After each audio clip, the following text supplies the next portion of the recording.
together. And then you can, what is this?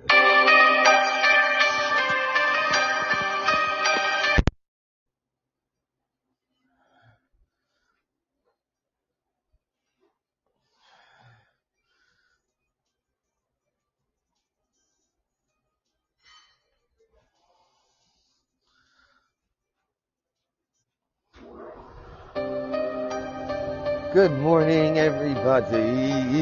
I guess what I haven't done. Figured out. Oh wait, I think this is show 52. We're gonna call it the 52nd shows of all. And guess what today is, everybody? Nothing. Today is nothing. Did everybody see the eclipse? Actually, you know what I want? I want that one dude to call me today. I want to talk to him about alien invasions. Wait, hang on, everybody. I know, I need to listen. I'm listening to you guys when you tell me to turn the music and stuff down. Okay. And also, do you guys like this music more, or do you like that loud music more? I don't know. I mean, it's not like I really get. Actually, I'm talking to the dude, the guy, the guitar player from Descendants, because he's a friend of mine. I'm asking if I can use my world and get the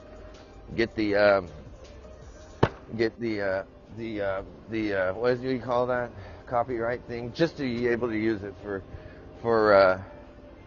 my podcast, because I love fucking my, and it goes right, my world. It's a, so yeah, that's it. Okay, so anyway, that'd be awesome. I hope everybody's doing okay. I'm gonna go get coffee. You guys go get coffee. I'm getting to work late. It's gonna be a late day. Did everybody see the solar eclipse today? Did you? I got some cool pictures. So I'm gonna go get coffee. You guys do the same thing. I'll be back.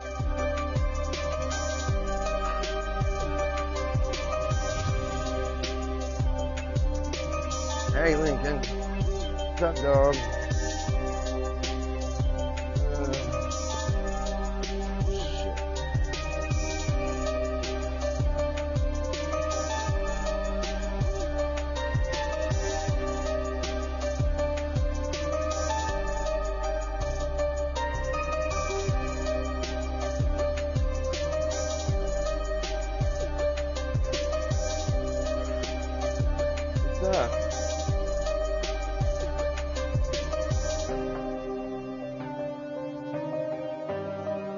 How are you? And you got up and made it. It is awesome, you Leslie. I was really happy to meet her. Thank you for bringing her over finally to meet her. Really. I'm so happy to finally meet her. Sorry, I was fucking dude. Move a bunch of shelves and stuff.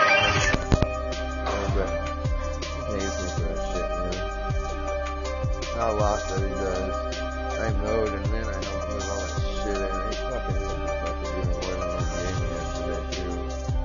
I own that he's gonna bring. I gotta help him move his sheets off the truck and up on the roof today.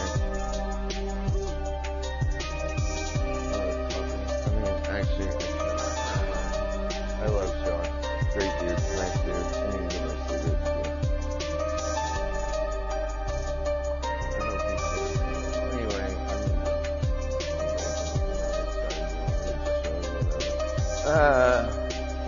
Yeah, man, it was, I really like listening. I'm super happy to meet her. Thank you for finally bringing over. I really like her. I'm really, really, really happy that you guys are talking. It's really nice. Very cool. Lincoln, don't go over there. Don't like over there. Don't worry, we don't like them either, do we?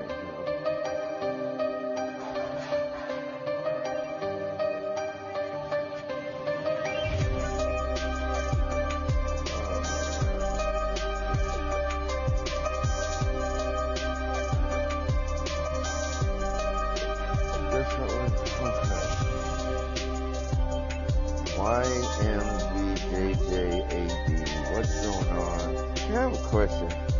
So do you guys pick those names just to get on here? That's because you don't really just, I mean, it doesn't matter much. I was just wondering. Thanks for joining. Anyway, how's it going? I need to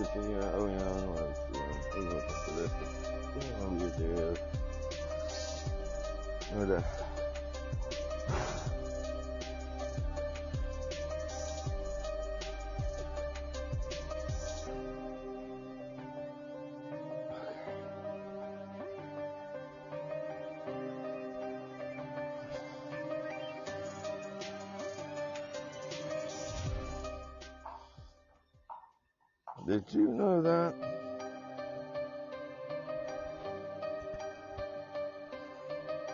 Oh, come on, don't do it.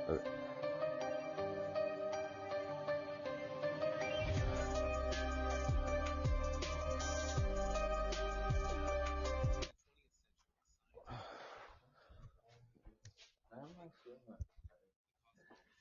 I think that's stupid sleep medicine.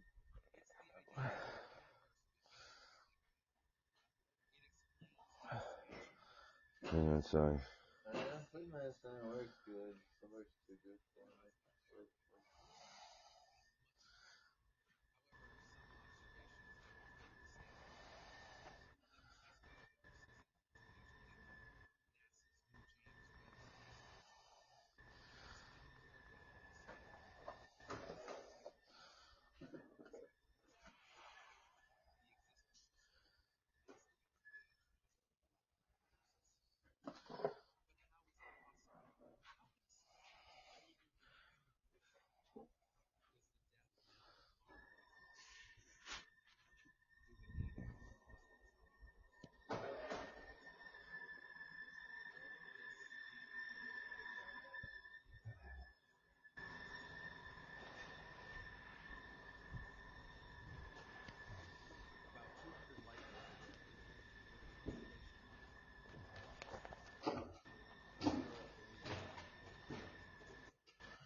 Crazy lady, what's up? How are you doing today? Glad that you joined. I'm doing this thing for a second. I'm just waking up. I'm gonna wake up.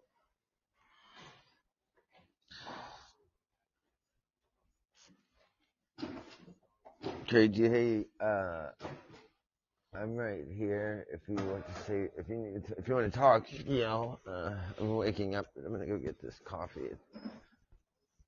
How was your weekend? Crazy. I love your name. Did you have a good weekend? Oh no, sorry. I was talking to my Podbean homies. What I thought of something funny the other. It was like it wasn't. I don't remember now. Like Lincoln, come here. Lincoln, no, not that far. You're not that like.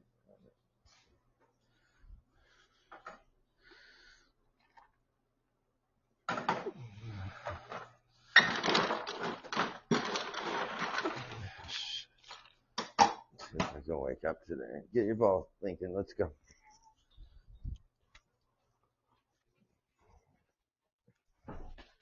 Ugh. What the one you put on the plater pallet? Oh, I gotta write it up, don't I? Shit. Do you know what the other box was? The other red box that was on there? Which one? There was the one that had stuff written on it, and then there was another red box stored with platers. I got it on the counter there. Oh yeah, it's just inch and 1/8 by 9. I gotta just. Oh my god! You fucking gotta be kidding me! Jesus fuck! I can't believe that just happened. Wait, that's not a Monday fucking thing. Okay. That is a Monday thing. Let me go throw this shit away. I'll go wreck it some more. Jesus Christ. Oh, such a Monday. I just put my cup down and it spilled all over these fucking tickets. That is such a Monday fucking thing, dude. I cannot fucking believe that just happened. You know what? I can't believe it. Never mind. Jesus God. That's why I have this plan, everybody. It's Monday, and I've got to get... Yeah, I cannot believe that just happened. I can't. Never mind. It's like tripping over your shoelace. And when you bend down to tie your shoelace, you hit your head on the corner of a table. What's up, Brian? Okay. Let's see if this will even copy. Damn it. This is not what I wanted to do. How do I start this thing over? There we go.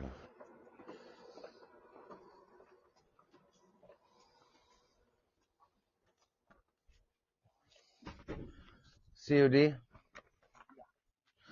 Yep. 25? This? Come on. Thank you. Go all the way through. Do it. Nice.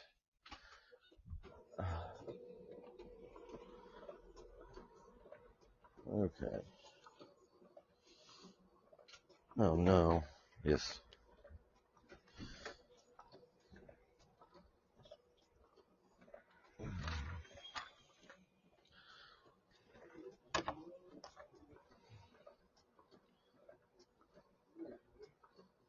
Good morning.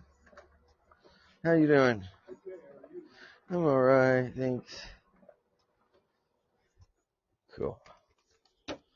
I spilled coffee all over the plating tickets. Go figure. Yeah, it's one of those Monday things. Man. What's up, man? Lincoln, come on. Lincoln! Come on. God, I wish I were like Lincoln, so happy to be at work. Lincoln just loves it. Okay. Let's try this again.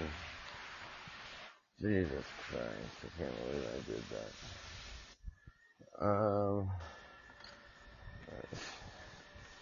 Thank you for doing that.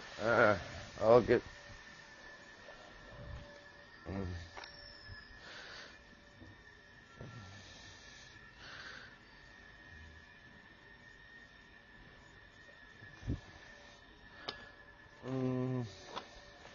Man.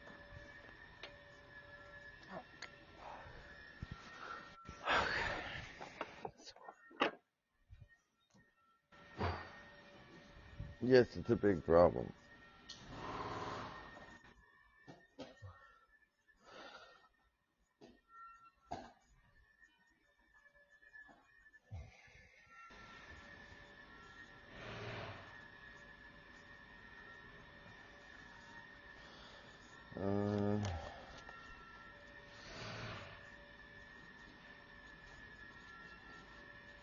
No.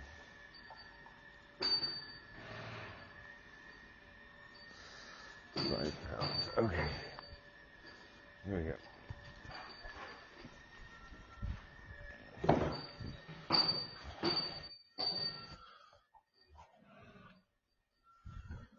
Well, yeah. That's something true. Okay.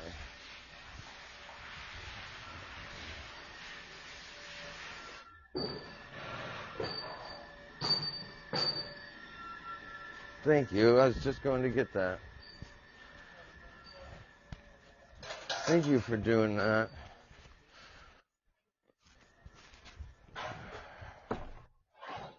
Man, I can't believe I did that. No, I was going to write some plating stuff down when I put the coffee down. It spilled. I've never done that before. Boy, it's one of those. Usually that's the way I wake up. Yeah. Yeah. Exactly. Burn the shit out of myself. Yeah. It's one of that. It lets you know it's Monday, you know.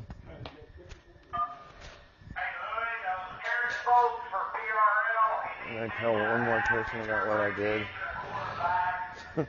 Sorry, Podbean family homies.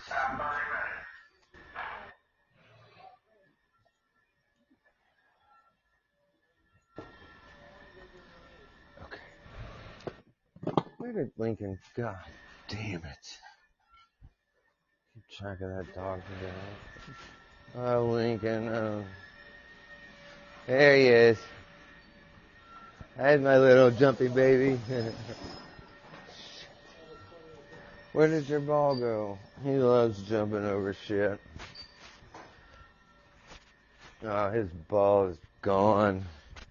There's no way. Seen his ball? It's alright.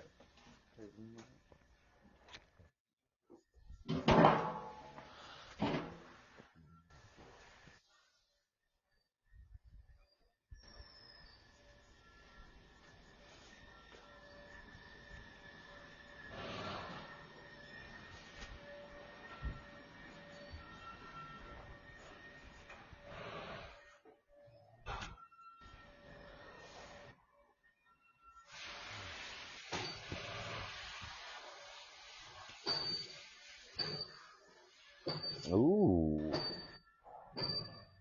Well, that makes a little bit more sense.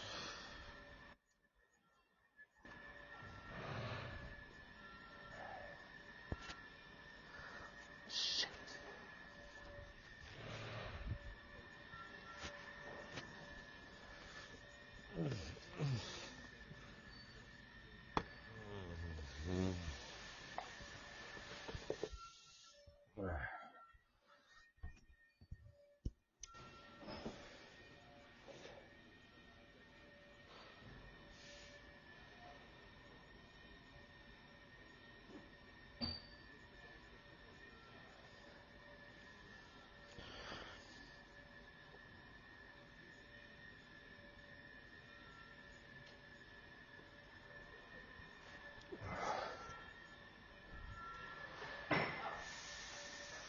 Is that not the plating palette?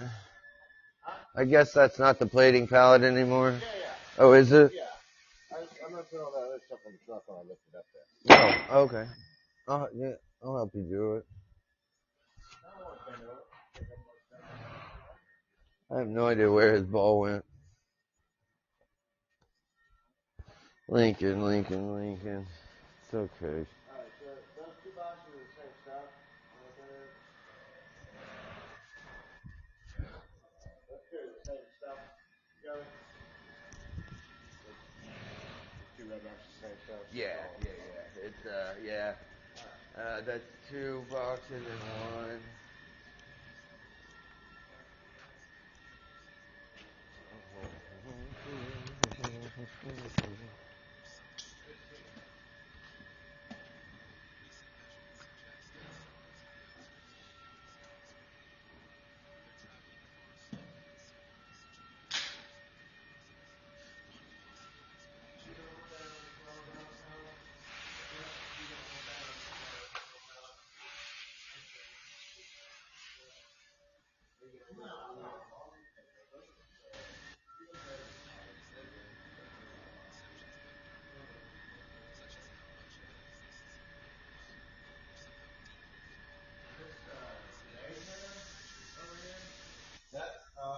You know what? Yeah, it is, but don't worry about it. Just do the other stuff you got to do. I don't know if Tim's going to take them out or if you got to do it all the second. We're still cutting up some all this time.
About to get pissed off. Is this infiltration? Oh, God damn it, dude.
Son of a bitch, dude. Oh, he turned the cut and ticket in on shit that's already been cut. He's a fucking retard. He's trying to cut and take it in from what? Get him up, and 10's already cut him. There's 5 of them. Oh well. I got extra now. Then I'll get that ready with this. Cool. Yeah, appreciate it. Now Jerry should be giving you the Perfect. cool. Thank you. There's just one order. Yeah, he's gonna run upstairs because he's got some bolts. It's just, Damn it. yeah. My bad, I already had it cut. Oh, you're right.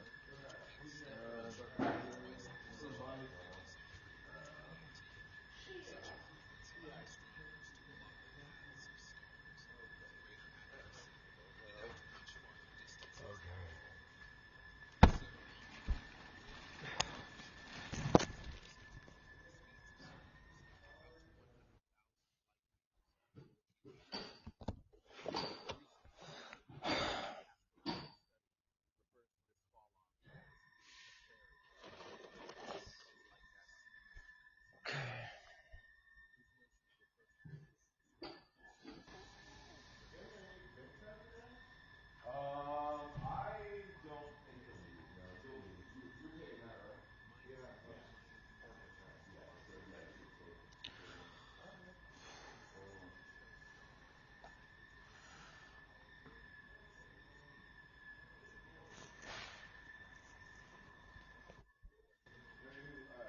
Waiting on stuff?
I'm gonna see out here.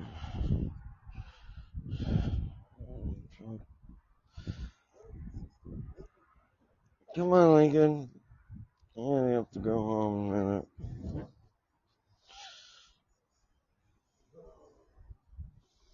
Let me know if you want a beer. Alright. 9, 8.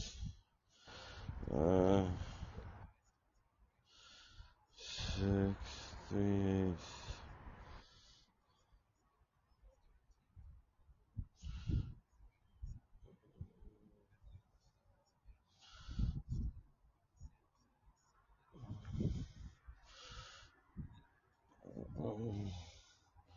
Let's see. Let's not do that. Let's just see. What about our fucking. Come on! Get inside.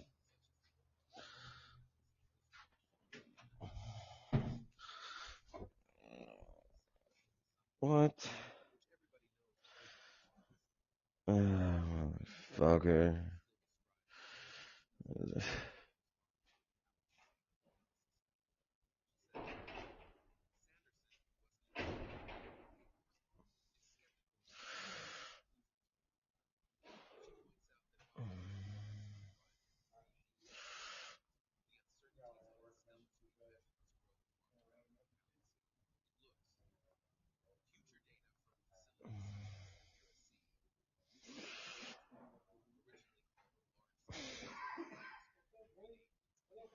God damn it.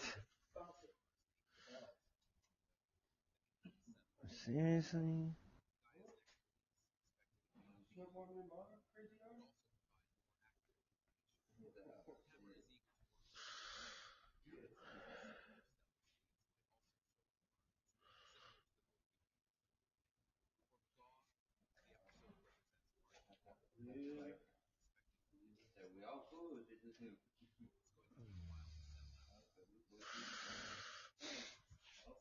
I gotta get a fucking charging fucking cord.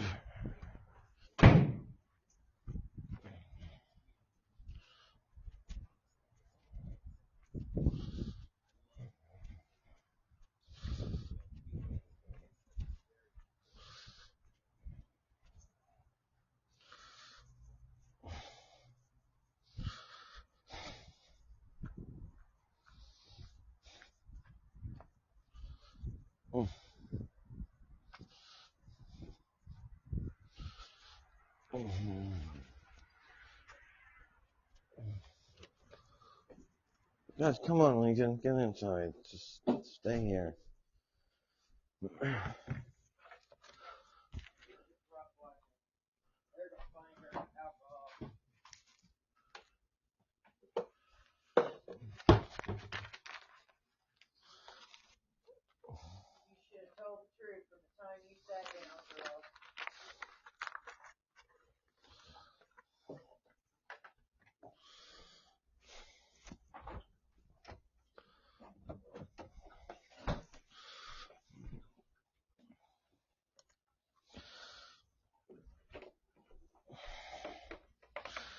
Did you, is that, it's probably in your name, is that in your name, the gas? Yeah. Have you, like, put your, okay. Oh, I'm trying to open this thing in the app. Oh, shit. Shit. No.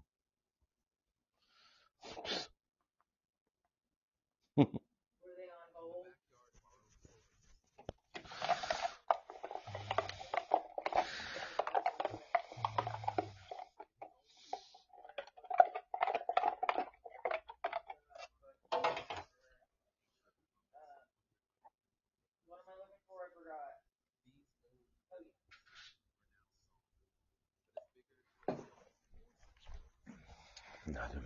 Yeah, no, I was looking for that thing for you. Oh, you don't have to.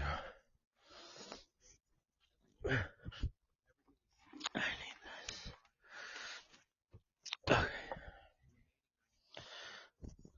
Okay, we can stay here.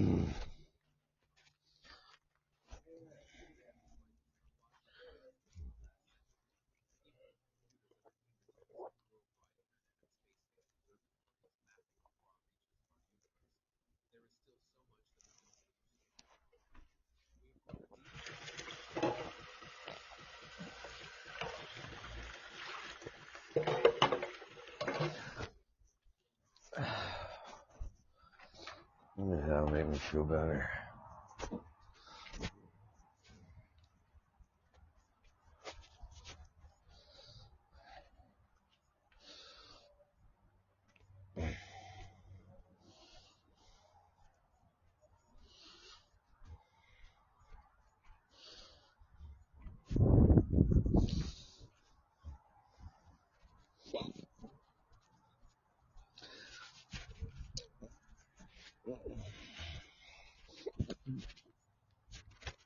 I like my YouTube channel, but all right.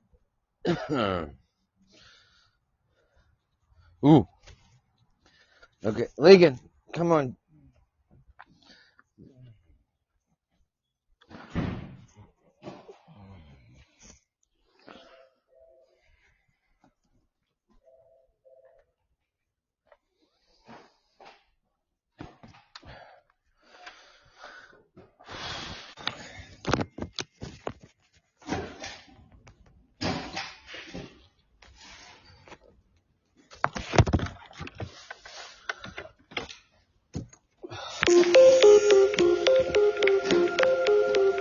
The universe, as we understand it today, is a vast expanse of space littered with stars, galaxies, and very likely planets, for as far as our instruments can probe.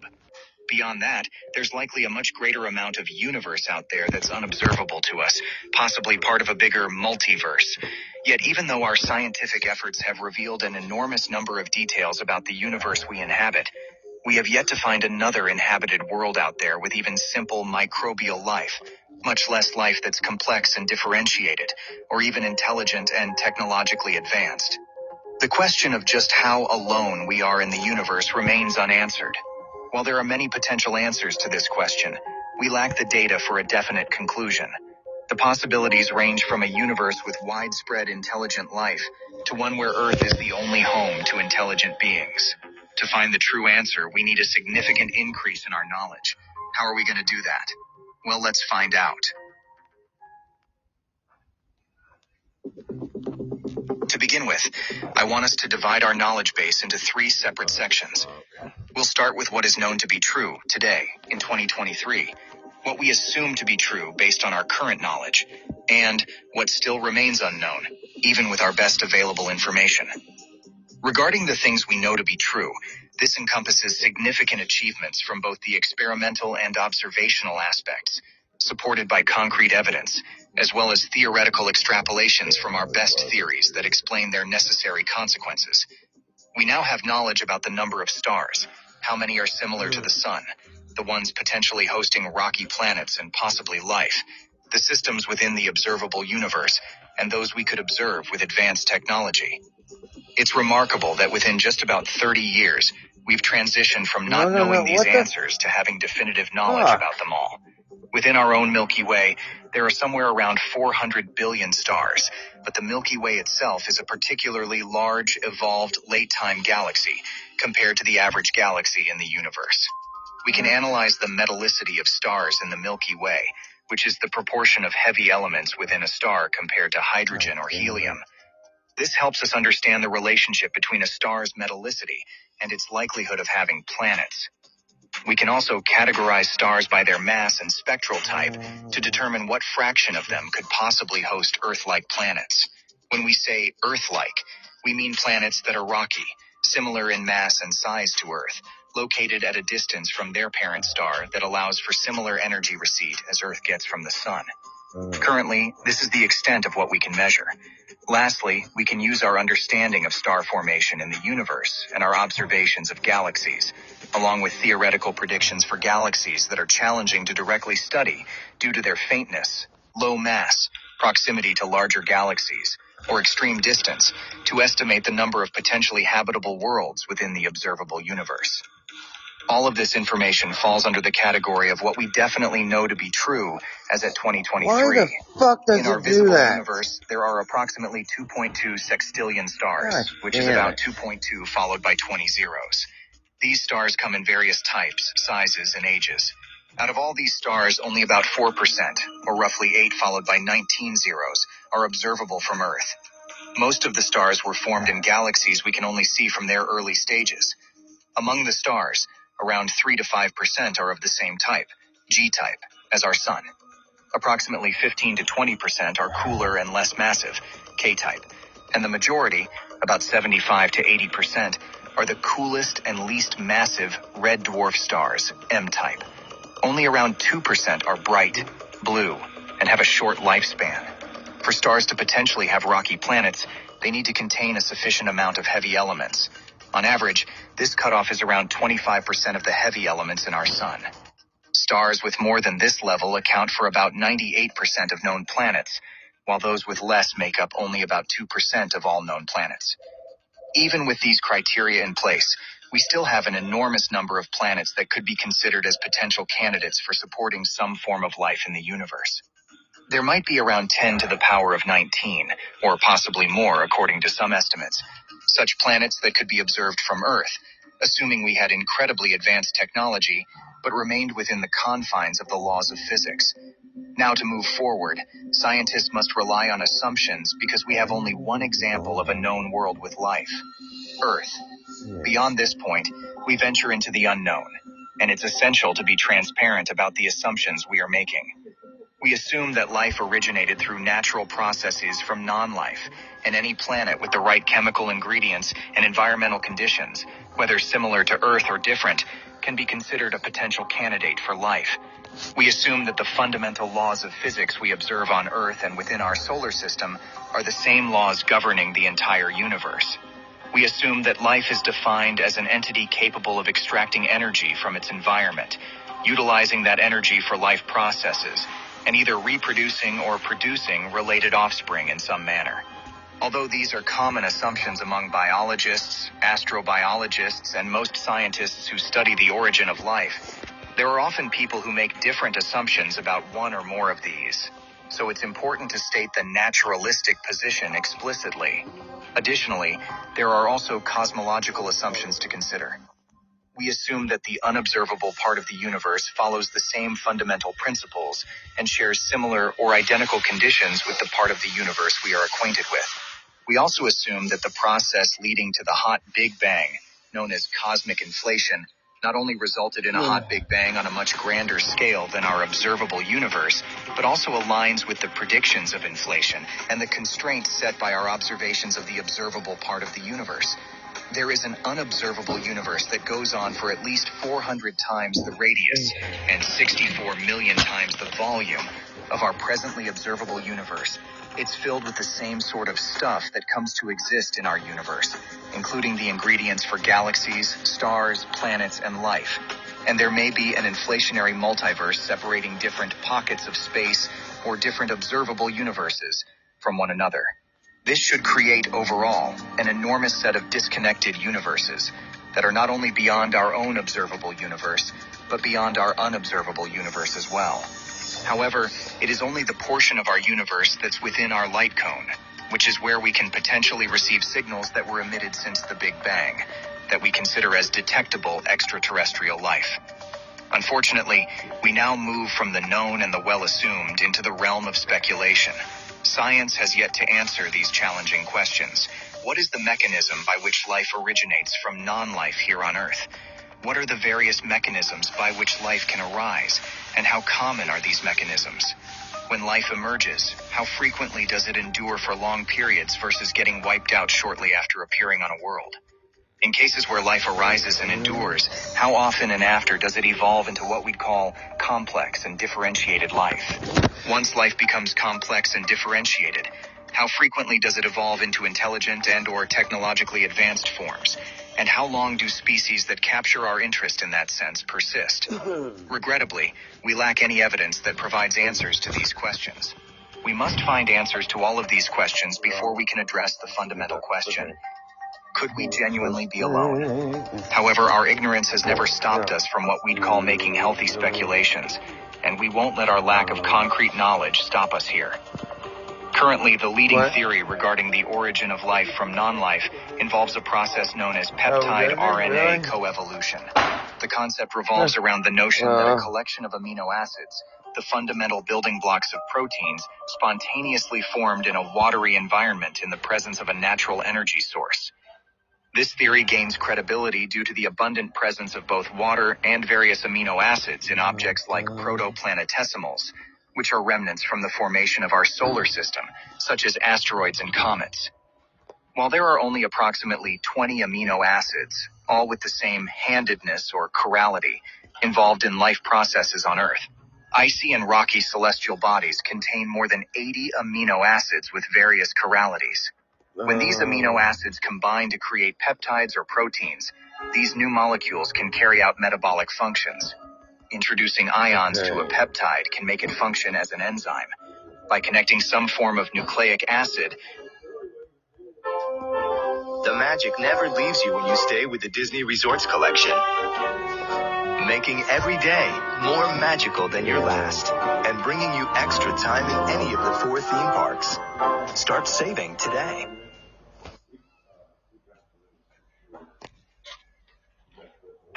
Now is the best time to get into Survivor. Everybody getting your first look at the new Lulu tribe. Everybody at once. Jaw drop. For the first time in the new era. Oh my God! Your fate in the game is about to change. That's crazy. This is new era Survivor. I gotta be ready to jump ship. Thank God I'm a good swimmer. A new Survivor, Wednesday on CBS and streaming on Paramount+. Whether it's based on ribose sugars, RNA, peptides, PNA, or other xeno, meaning stranger in Greek nucleic acids, XNA, you can bestow upon them the capacity for reproduction. Unfortunately, we must now transition into the realm of complete speculation, which I would consider to be rather speculative, if we wish to calculate probabilities. Currently, there is no scientific foundation for ascribing any probability or likelihood to the following: life emerging from non-life, life persisting for billions of years or longer on a planet, life evolving into complex and differentiated forms, complex and differentiated life evolving into intelligent and potentially technologically advanced entities. Our only evidence for any of these processes comes from Earth. On our planet, life emerged from non-life relatively early, no later than 3.8 billion years ago, has been thriving ever since, became complex and differentiated at least around 600 to 700 million years ago, and even evolved into intelligent beings, such as humanity. If each step is reasonably likely, let's say with a 1 to 10% chance of happening on candidate planets, then there could be anywhere from 100 billion to trillions of planets within our observable reach that, at some point, develop intelligent life. On the other hand, if one or more of these steps are quite unlikely, let's say with a 1 in a billion chance, it's plausible that, in the context of intelligent life, we might indeed be alone when it comes to reaching and discovering such a civilization. While our primary interest may lie in discovering intelligent and technologically advanced alien species, a worthwhile scientific pursuit, it's crucial not to limit our search to what we hope to find the most. If we were to encounter a planet where the most intelligent life forms resembled dolphins, dogs, alligators, or even spiders, we would not only be thrilled, but would also make every effort to understand and communicate with this unfamiliar intelligence. Even if all we discovered was a world with microbial life, or even simpler organisms, a scenario scientists anticipate to be the most common on inhabited planets, we would learn that Earth is not unique and that life exists elsewhere in the universe. As long as we remain the only known example of life, we could consider ourselves exceptionally fortunate in the cosmic lottery of biology. However, if we were to find a second instance of life, it would not only provide reason to believe that there are many more, but also enable us to begin estimating the prevalence of inhabited worlds.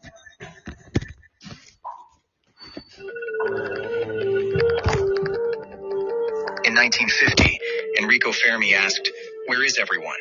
If there's life everywhere in the universe, why don't we see any signs of it?"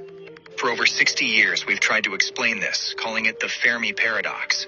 Water, light, heat, organic molecules, and the building blocks for life are indeed abundant throughout the universe. However, we have yet to encounter any form of extraterrestrial life. As far as our concrete evidence goes, Earth might be the sole abode of life in the entire universe. If this notion appears pessimistic to you or aligns with Carl Sagan's characterization of it as an awful waste of space, you're not alone. Originally, there was no straightforward method for estimating the number of technologically advanced civilizations, But Frank Drake came up with a brilliant approach.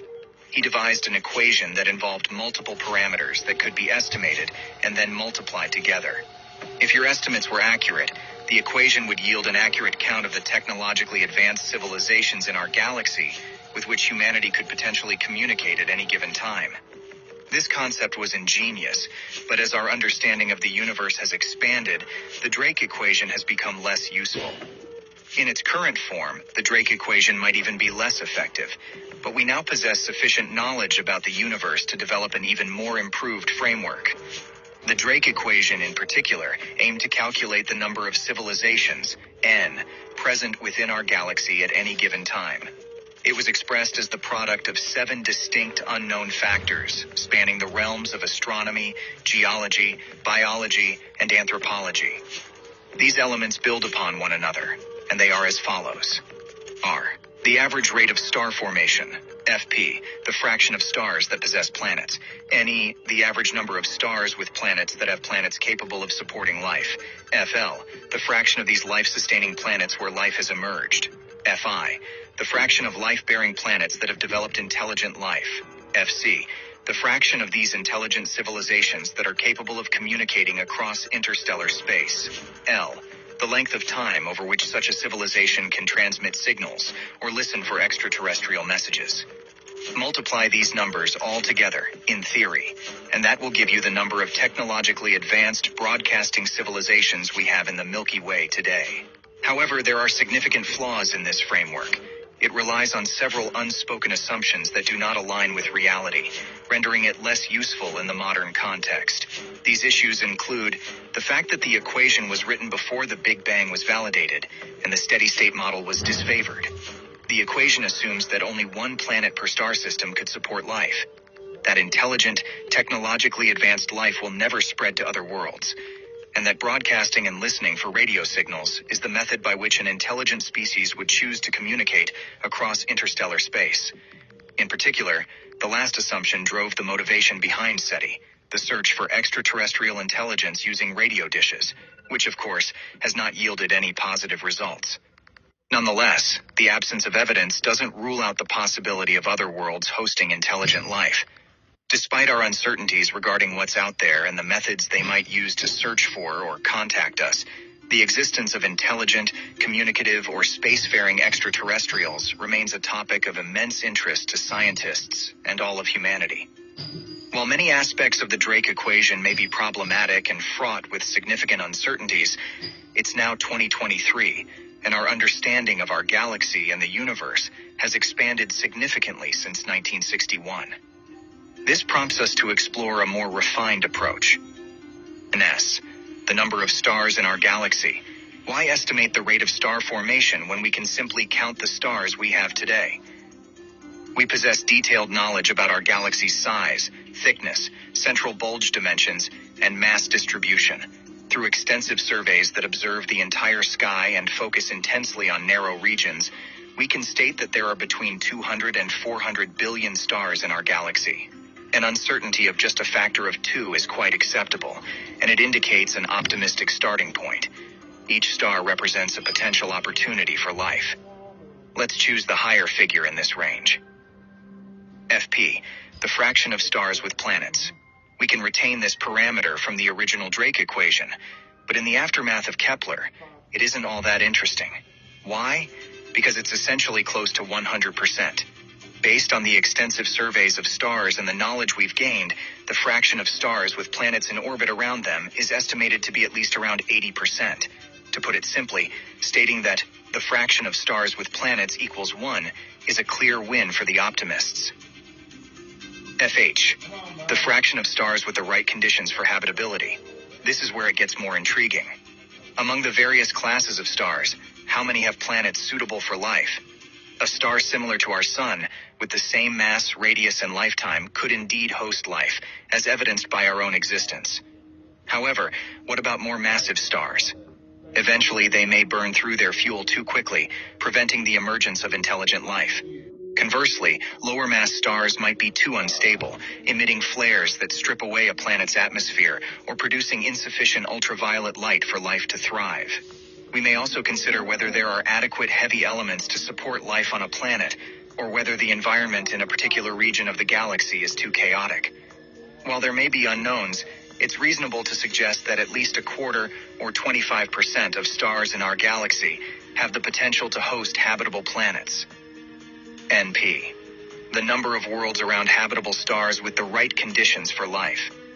We've gained substantial knowledge from our studies of exoplanets, but numerous questions remain. What defines a world as habitable? In the early solar system, Venus, Earth, and Mars had similar conditions.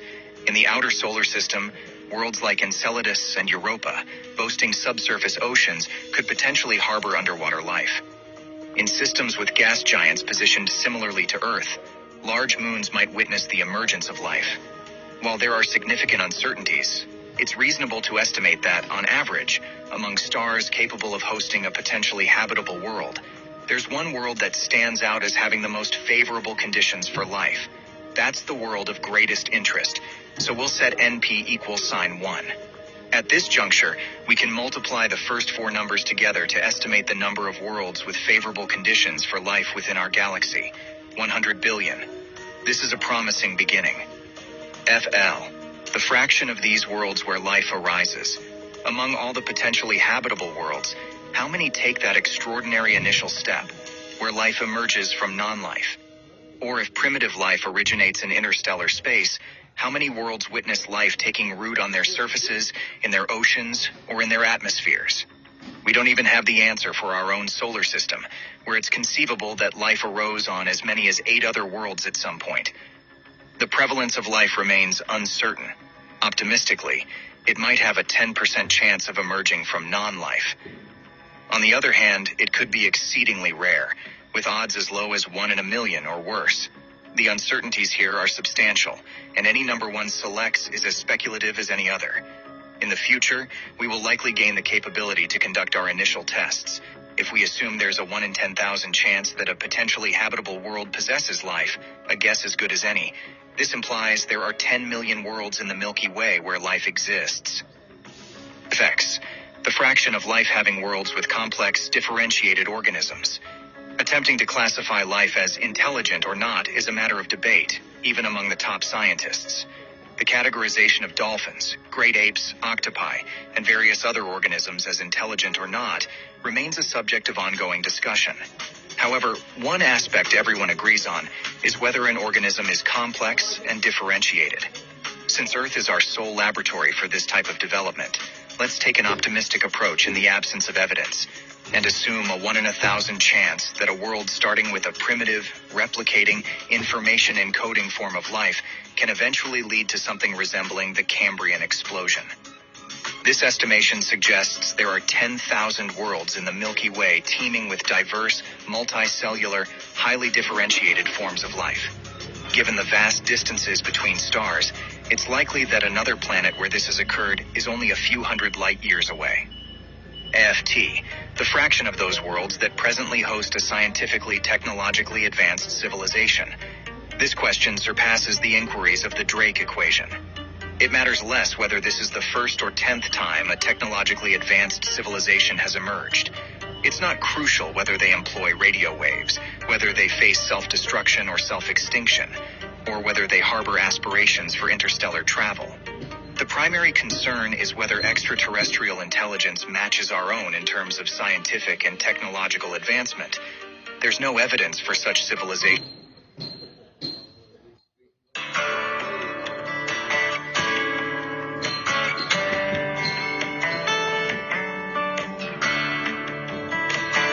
When you commit to your craft, you can accomplish big things. MidFirst Bank supports you along the way, so you can focus on your next step and remain true to the future you want to build for yourself. MidFirst Bank, true to your money. Performance and efficiency in harmony. Engineering meticulously crafted for responsiveness, acceleration, and confidence. The Mazda CX-90 plug-in hybrid. Beyond Earth, leaving a wide range of possibilities. the likelihood could be relatively high, such as 1% of these worlds reaching the stage, or it could be a highly improbable coincidence that humanity even emerged, with odds closer to 1 in a billion. Even with 10,000 such worlds in the Milky Way, under these estimates, there's only about a 10% chance that another scientifically, technologically advanced civilization coexists with us. But with all that said, it's those last three numbers, FL, FX, and FT, that have such large uncertainties that make accurate estimates an impossibility right now. Knowing how many worlds there are out there in the Milky Way with life on them, and finding even one, would have tremendous implications for our existence and for understanding our place in the universe. Taking even the next step and learning that there were complex, differentiated, large organisms on a world, like we have with the fungal, animal, and plant kingdoms on Earth, would revolutionize what's possible. And finally, the chance we'd have to have communication, visitation, and a knowledge exchange with a scientifically or technologically advanced alien species would forever alter the course of humanity. It's all possible, but there's so much more we need to know if we ever want to find out. We must take these steps. The rewards are too great if there's even a chance of learning these answers. Many of us can imagine two different futures unfolding for the enterprise of human civilization. A future where we engage in internal conflicts, quarreling over the planet's finite resources, succumbing to ideologically motivated conflicts, and ultimately sealing our own destruction. If we never discover life beyond Earth, if we never encounter others with whom to communicate, share knowledge and culture, and who offer us hope for a future among the stars, perhaps the most probable outcome indeed will be our own extinction. But there's another possible outcome for humanity. A future where we come together collectively to face the gargantuan challenges facing humans, the environment, planet Earth, and our long-term future. Perhaps the discovery of life beyond Earth, and potentially of one or more intelligent, spacefaring extraterrestrial civilizations, might give us not only the guidance and knowledge we need to survive our growing pains, but something far grander than any terrestrial achievements to hope for. Until that day arrives, we must make do with the knowledge that, at present, we have only one another to extend our kindness and compassion to. And that's it for the video. Thanks for watching, and make sure you subscribe for more videos.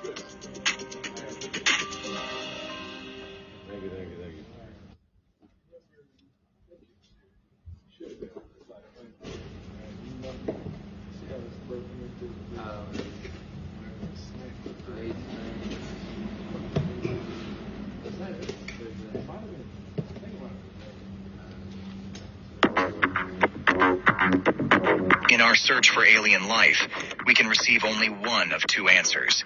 Either we are someday able to find and communicate with another civilization, or we unearth only more and more silence. We receive a signal, or we don't. Either way, we come to an important realization about our place in the universe. Not many of us want to believe, and not many of us do believe, that we are alone. Currently, we have identified over 5,000 exoplanets, but with cutting-edge observatories like the James Webb Space Telescope and ambitious projects like Starshade on the horizon, this number is expected to increase significantly. These advanced tools will enable us to better analyze exoplanets and assess their potential habitability. The presence of certain characteristics, such as seasonal changes, liquid water on the surface, or specific organic compounds, might point to the possibility of life. However, even if we find a planet with promising conditions, that alone does not guarantee the presence of life. Life might never have emerged on that world, or if it did, it could have been wiped out by catastrophic events like massive impacts or nearby supernova explosions. Planets that show signs of potential habitability and harbor the necessary conditions for life to emerge becomes one of the prime suspects for study. Specific organic compounds like chlorophyll, which are predominantly produced by living organisms, could be key indicators.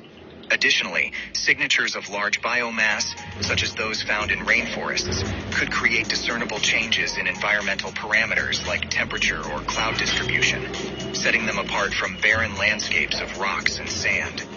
In our search for life, we must remain open to the possibility of encountering various forms of intelligence and evolution.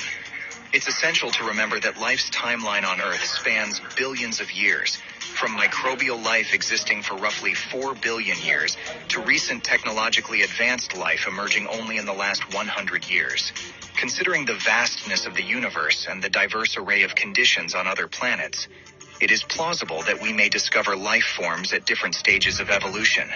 Some might be in their early stages of development, akin to the ancient microbial life that once dominated Earth, while others could be on a path toward advanced civilizations, much like our own relatively recent technological achievements. But you see, as humans, our understanding of intelligence, civilization, and communication is deeply rooted in our own experiences and societal norms. However, projecting our behaviors onto potential alien life forms might lead us astray in our quest to decipher the paradox. Imagine civilizations that have evolved on distant planets, under entirely different conditions and evolutionary pathways. These alien societies might possess cognitive abilities, values, and methods of communication far beyond our current comprehension. Their understanding of the universe, science, and technology could be vastly different from ours, making their approach to space exploration and communication unconventional by our standards. While we search for extraterrestrial intelligence through radio signals and other technological means, advanced alien beings might have developed alternative forms of communication that we have not yet fathomed. Their methods could transcend our comprehension, existing on planes beyond our current grasp of physics and biology. Moreover, the very concept of intelligence might vary significantly among different species. Intelligence on Earth can manifest in various ways, from human cognitive abilities to the sophisticated social structures of certain animal species. Similarly, alien intelligence could encompass an astonishing array of forms, making it challenging for us. KPMG's M&A insights and experience helped CNH Industrial transform its future from a traditional farming equipment company into a digitally advanced precision player. Acquiring Raymond Industries let us develop next-generation agricultural equipment, including the first ever autonomous spreader. In less than a year, we helped CNH harmonize vastly different company cultures, divest non-essential assets, and realize new growth potential. Why does finding a good movie feel like an impossible mission? Prime Video makes it easy. Find hit movies included with Prime. Here we go. In-theater blockbusters. You should stop by. One app, less stress. Prime Video. Find your happy place.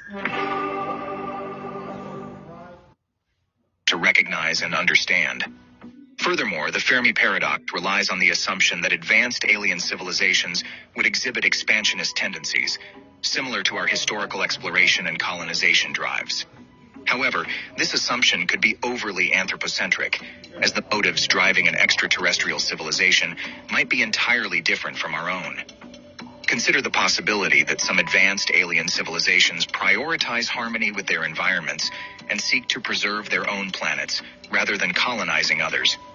Perhaps they have found a sustainable balance and prefer to remain hidden from other civilizations, avoiding potential conflicts that could arise from interstellar contact.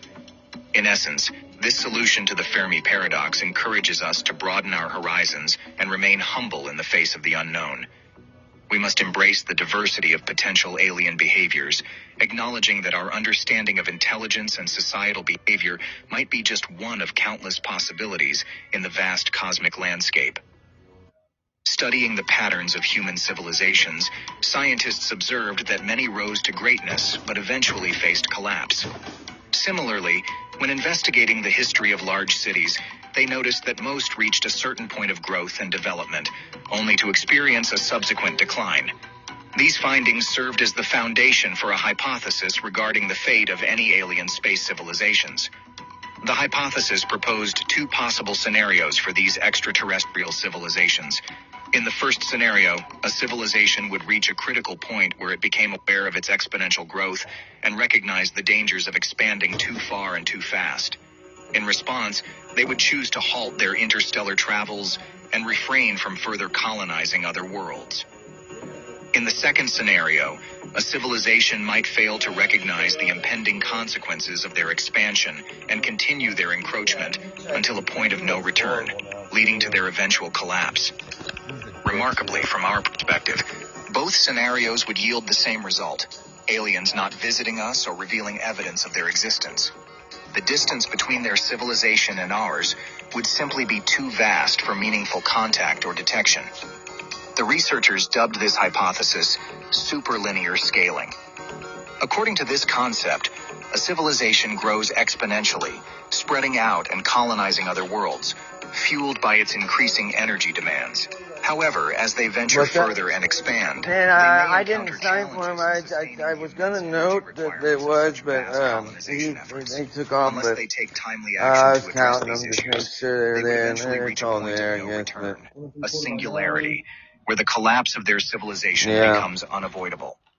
Interestingly, the researchers highlighted that if these alien civilizations were closer to us, we would likely detect signs of their existence, especially if they were on the brink of collapse. At this stage, they would be emitting enormous amounts of energy, making their presence conspicuous. This hypothesis is particularly intriguing when considering other assumptions proposed in the search for alien life. The first assumption posits that advanced civilizations may not prioritize exploring planets teeming with life, especially those in the early stages of development. It is possible that these civilizations have encountered numerous biotic worlds throughout the dude, that's galaxy, funny that but the fucking, allocation of resources to investigate each one may not be practical.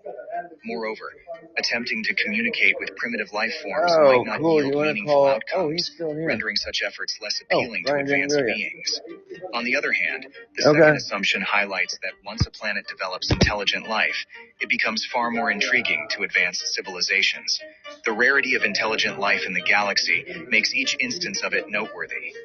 Detecting signs of intelligence from afar, similar to our SETI project, becomes a priority for these civilizations. Considering the Earth's perspective, the most detectable signs of our intelligence would be the radio signals transmitted over the past century. These signals could have potentially reached around 1,300 star systems within a radius of 50 light-years out of the 100 billion to 400 billion star systems in the Milky Way. However, the radio signals, unintentional techno-signatures, would become indistinguishable from background noise after traveling for about a light-year. With this in mind, the proposed solution suggests that even in the 1,300 star systems that could have received our signals, there is a significant chance that they wouldn't have been able to detect our unintentional transmissions.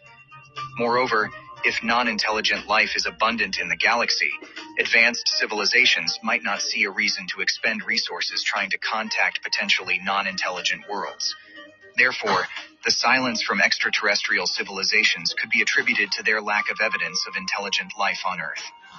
The vastness of the galaxy and the challenges of detecting intelligent civilizations from afar make it plausible that advanced alien beings have not yet noticed any indication of our intelligence. Rare Earth, proposed by Peter Ward and Ron Brownlee, suggests that the unique combination of geological and environmental conditions on Earth makes the evolution of complex and intelligent life exceedingly rare in the universe. They argue that while microbial life might emerge on some planets, the development of sophisticated life forms is highly unlikely. However, a counter-hypothesis called Cosmic Zoo, proposed by William Baines and his colleague, takes a different stance. They believe that just as there are various styles of music, there are multiple ways for life to evolve from simple microbes to complex macroscopic creatures, similar to animals and plants.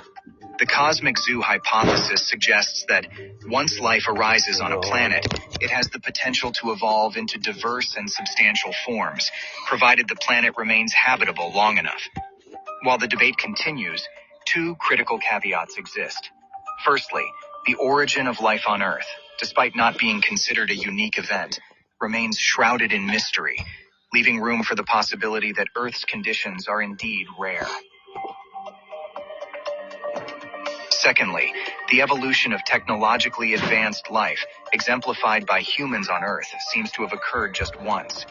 This uniqueness makes it challenging to estimate how common such advanced civilizations might be on other worlds. To determine which hypothesis holds true, scientists turn their attention to our own solar system. Several planets and moons, including Mars, Europa, Enceladus, Titan, and Venus, present opportunities to search for microbial life. The discovery of independently originated microbes in these locations would suggest that life is widespread in the cosmos, providing a significant data point. However, to differentiate between rare Earth and cosmic zoo, the quest for complex macroscopic life demands exploration beyond our solar system. Europa, with its subsurface ocean beneath an icy crust, offers a tantalizing possibility for such life, as hydrothermal vents on its ocean floor could potentially support animal life. Nevertheless, the search for intelligent life necessitates looking further afield, to exoplanets orbiting stars beyond our sun. In 1961, Frank Drake, an American astronomer, created a simple equation to estimate the number of intelligent civilizations in our galaxy. Using rough approximations, Drake calculated that there were at least 1,000 and perhaps as many as 100 million extraterrestrial civilizations in the Milky Way alone, but these numbers are highly disputed. Perhaps life needs a planetary solar system with gas giants far from the sun and rocky planets closer in. Maybe plate tectonics and volcanoes are necessary to create a suitable atmosphere for life. Evolving life may need a large moon that causes tides, a specific temperature, or a planet with a stable orbit. With a sample size of 1, the only thing we know for sure is that life developed on Earth. It's nearly impossible to determine whether or not life is rare in the universe. In a paper called Eternal Inflation and Its Implications, Alan Guth, a theoretical physicist, used the physics of inflation to elegantly show that each universe, and by the way, we're assuming the existence of an infinite number of universes, likely has only one advanced civilization. Here's how the argument goes. According to Guth, cosmic inflation spawns an infinite number of pocket universes at an extraordinary rate. In fact, every second, the number of pocket universes increases by a factor of 10 to power 37. Therefore, Guth argues, we can assume that young pocket universes vastly outnumber older universes. In other words, the average universe is remarkably young. Guth then postulates that there is a minimum time, let's call it T, required for intelligent life like ours to develop. Because we've already developed, we know that the age of our universe is greater than or equal to T. Let's imagine there is another civilization in our universe more advanced than ours, and for the sake of argument, let's assume that it is 1 second more advanced. If the minimum time for our civilization to develop is T, the minimum time for this more advanced civilization to develop is greater than or equal to T plus 1 second. Because the number of universes that satisfy the T requirement is 10 to the power of 37 times the number of universes that satisfy the T plus 1 second requirement. And because we know only that we live in a universe that satisfies the T requirement, it is extremely unlikely that our universe also satisfies the T plus 1 second requirement. It's unlikely, therefore, that there is an alien civilization in our own universe even 1 second more advanced than ours. Everything I just said might be a little bit confusing. Let me take another approach. Imagine the universe as a vast and diverse canvas where countless paintings of reality come to life. Each painting represents a unique world with its own story and inhabitants. Now in this cosmic art gallery, new paintings are continuously being added to the gallery, appearing like magic with each passing moment. However, most of these new paintings are still fresh and not fully developed. Guth believes that for intelligent life to emerge and flourish within a painting, it requires a certain amount of time, like a masterpiece slowly taking shape.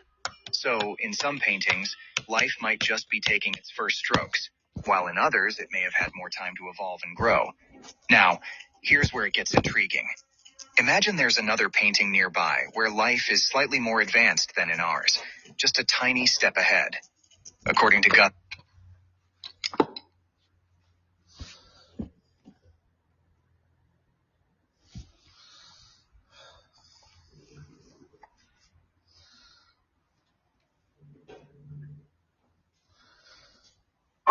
Big Tobacco lied for decades about the dangers of secondhand smoke. Legally, here's what tobacco companies are forced to say now. And then they ain't gonna touch up that. No. Did he get you the heat transfer paperwork yet? I was working on one this morning. I have. What? I think again. Here's what they're really saying.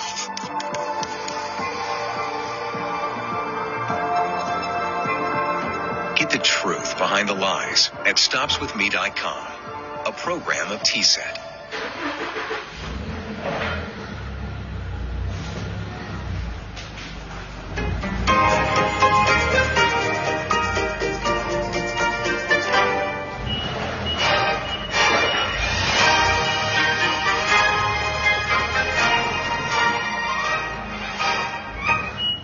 Theory, the number of paintings with life at our current level is immensely greater than the ones where civilizations are just a tiny bit more advanced.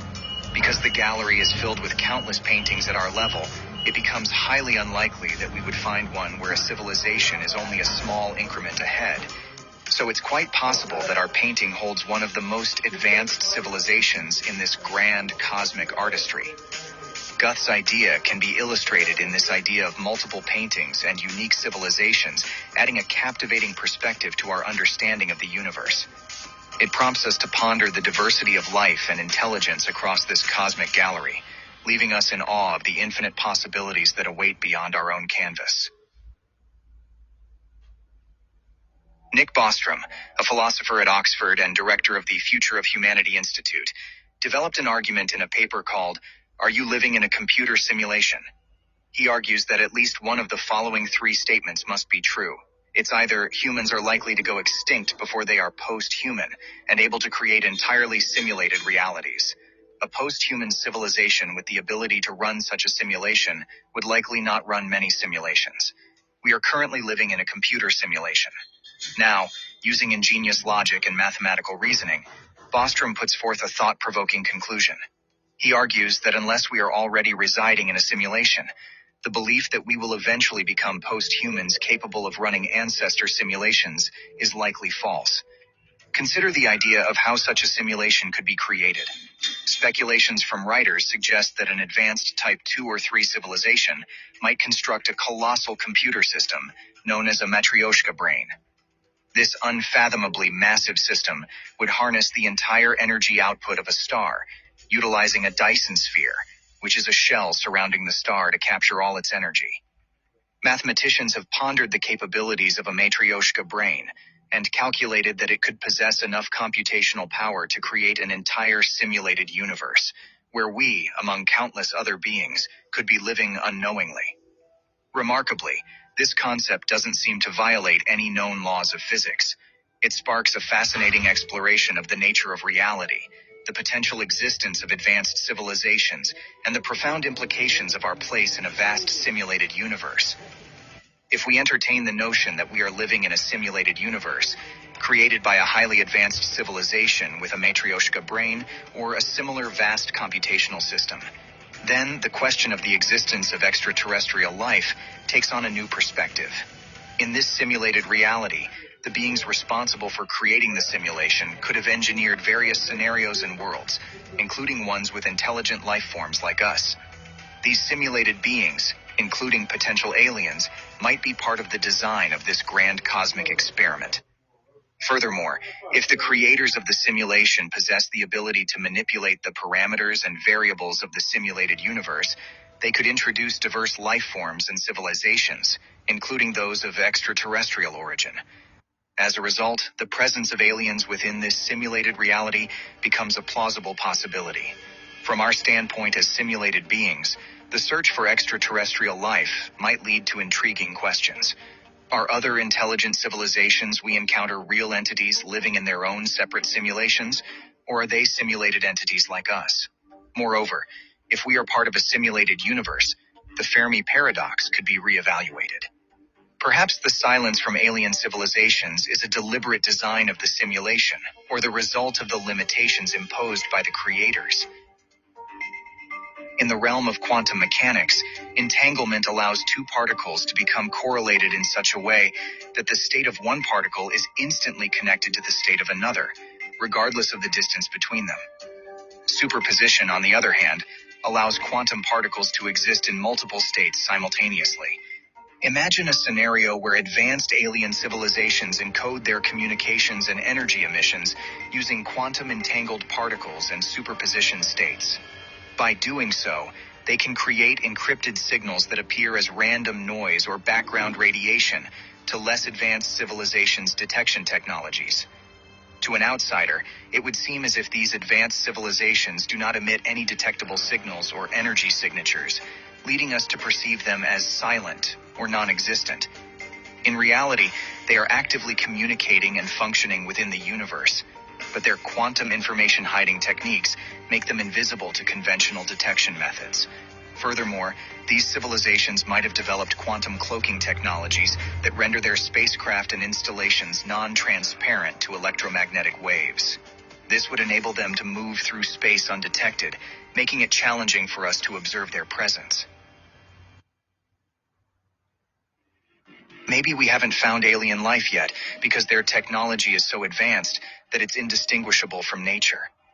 Maybe alien life exists in a form that we haven't even considered yet, like beings made of energy or living in an environment completely different from our own.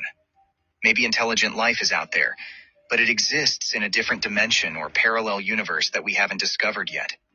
Maybe intelligent life is waiting for us to reach a certain level of technological advancement before making contact. Maybe the universe is teeming with life, but we just haven't looked in the right places yet. Maybe intelligent life exists, but it's so far away from us that we'll never be able to make contact. Maybe intelligent life exists, but it's not interested in making contact with us.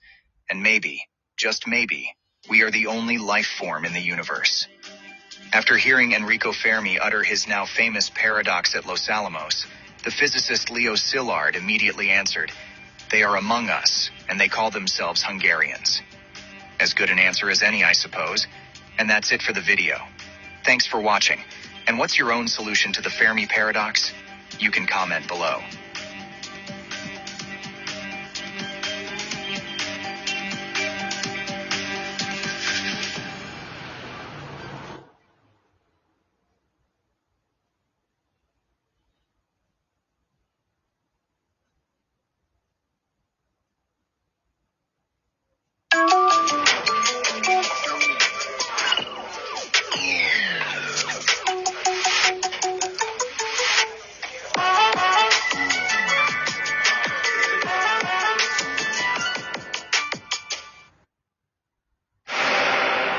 With their deep dark eyes and gray-skinned bodies, they are pop culture's most familiar aliens, and they are known as the Greys. But what do we know about these presumed extraterrestrials?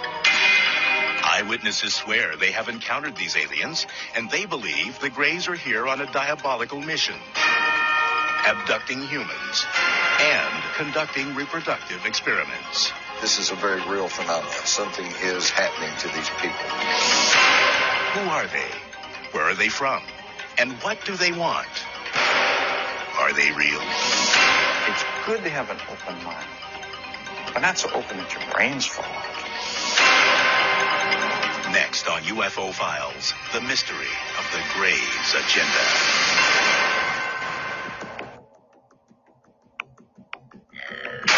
The Greys. They are depicted in books, magazines, and in the movies. They are commonly described as being about 4 feet tall, with huge bald heads that sit on gray, frail, hairless bodies. These creatures have small noses, or no noses at all, slits for mouths, no ears or visible reproductive organs, and very distinctive eyes. They come to a point, not actually a point, but they just come up like almonds, big almonds. Almost a black, dark brown. They're dark. Those who maintain that extraterrestrials do exist often portray Greys as the bad guys of the alien world. The Greys, from what I know, are just like the worker bees. When they come and get you, they come and get you. They took time out of my life and replaced it either with a blank spot or with a scary memory. If there are Greys or any other alien species, and they're here, what do they really want? What is their agenda? An effort to create an offspring race that perhaps had the best qualities of humanity and the best qualities of these alien beings. Many ufologists, people who routinely research alien sightings, claim that Greys have been visiting Earth for thousands of years. Records, they say, exist as petroglyphs, cave drawings, and prehistoric artwork.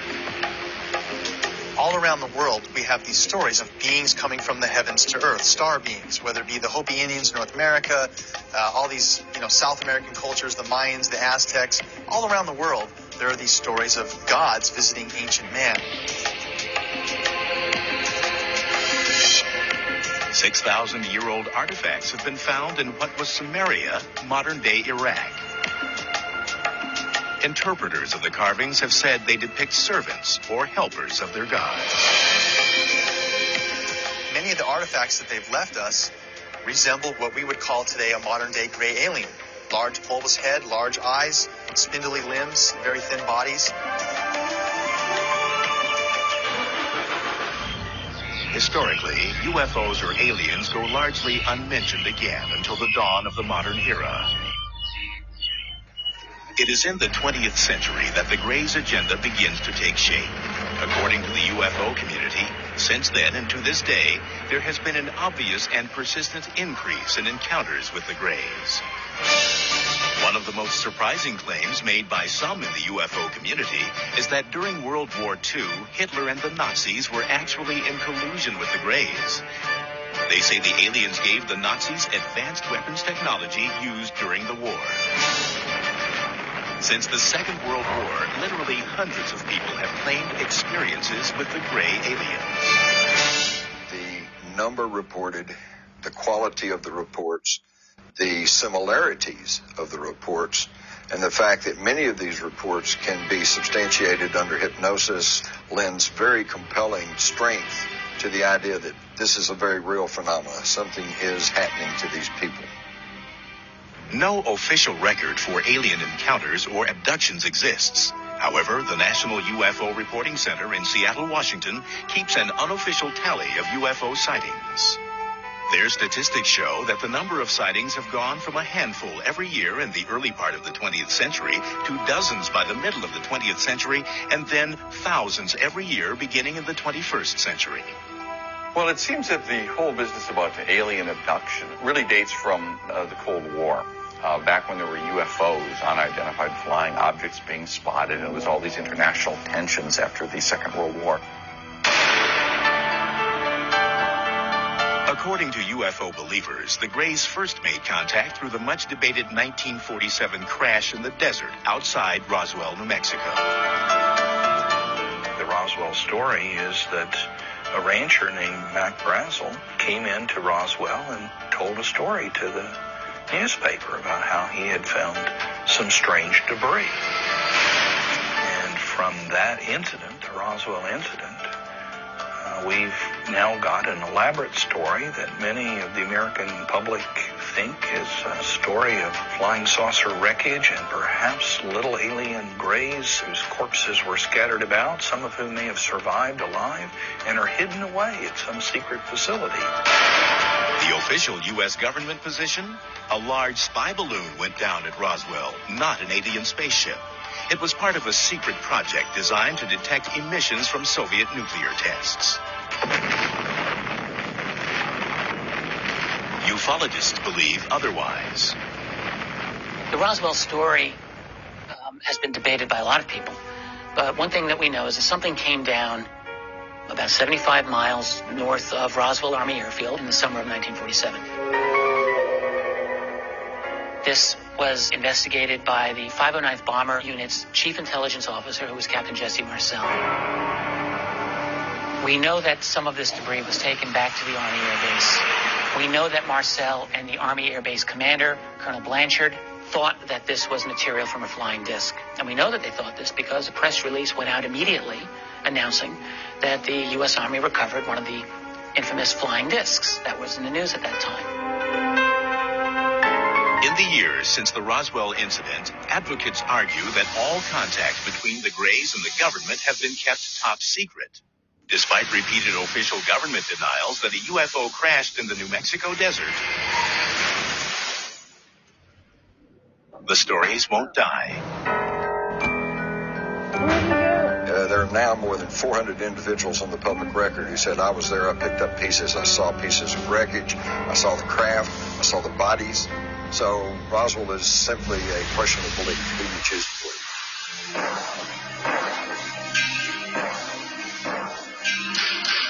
Fact or fiction? UFO sightings increased dramatically after the Roswell incident. In the 1950s, movie makers soon seized on these stories, and for the first time, alien creatures appeared invading Earth with an agenda, sometimes evil. Films like The Thing and Plan 9 from Outer Space tapped into the public's fascination and fears of UFOs. The Day the Earth Stood Still warned of terrible consequences if Earth did not press forward into space as a friendly partner. Stories of abduction by an alien race called the Greys soon followed. It was only really until the 1960s did people begin to believe that they were actually being abducted themselves by beings from other planets. In 1961, a New Hampshire couple became the first people in history to officially report being abducted by the Greys. The Betty and Barney Hill story, of course, is one of the abduction experiences that kind of kicked off the whole abduction phenomenon.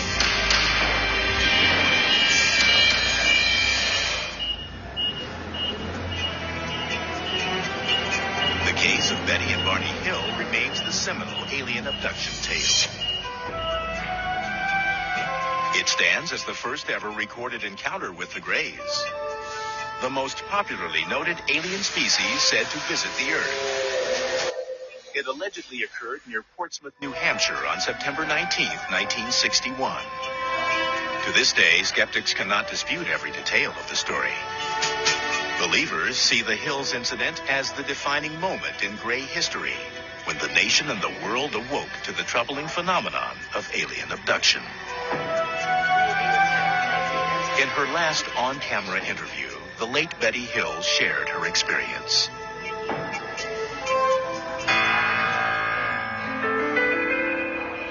My husband Barney and I are returning from Montreal, Canada. We're traveling down through the White Mountains of New Hampshire when we suddenly spot what we thought was a new star in the sky. And as we watched this, it changed direction and came in towards us. Barney pulled over, grabbed a pair of binoculars, and stepped out of the car to get a closer look at the menacing flying object. Betty Hill's niece, Kathy Martin, was a teenager when this incident occurred. At that time, through the binoculars, he saw the leader, what he called the leader, and crew members. There were people looking down at him. And as he's watching, it began to descend.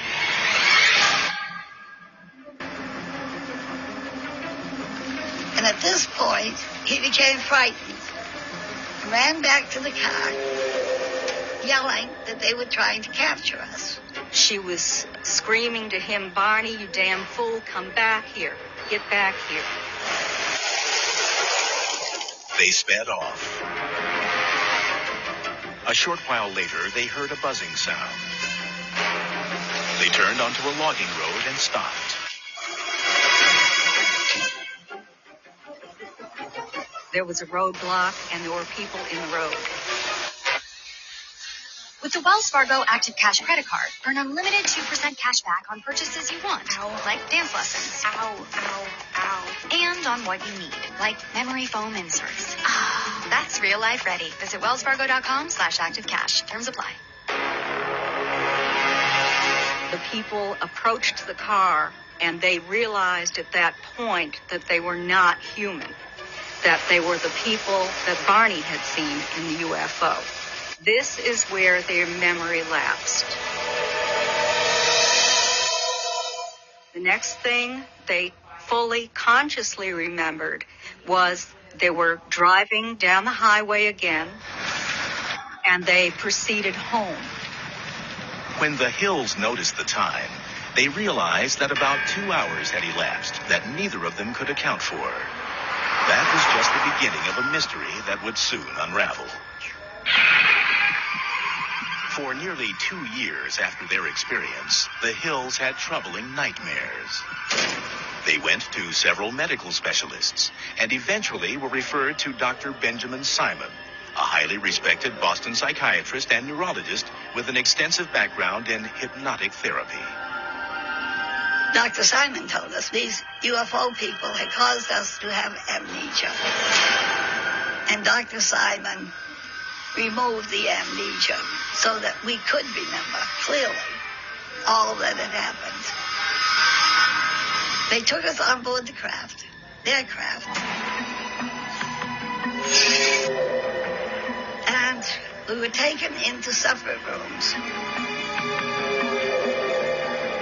They were very human looking. They had 2 arms, 2 legs.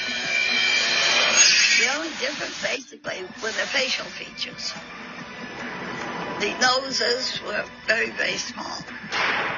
Almost no nose. Small lips, small nose. They examined my eyes, ears, nose, throat, skin, hair, and all. And then I was put on a table where they scraped my skin in an attempt to find out if our skin was alike or different. Hill says an alien conducted sexual experiments on them. They took semen from Barney. Betty may have had eggs extracted.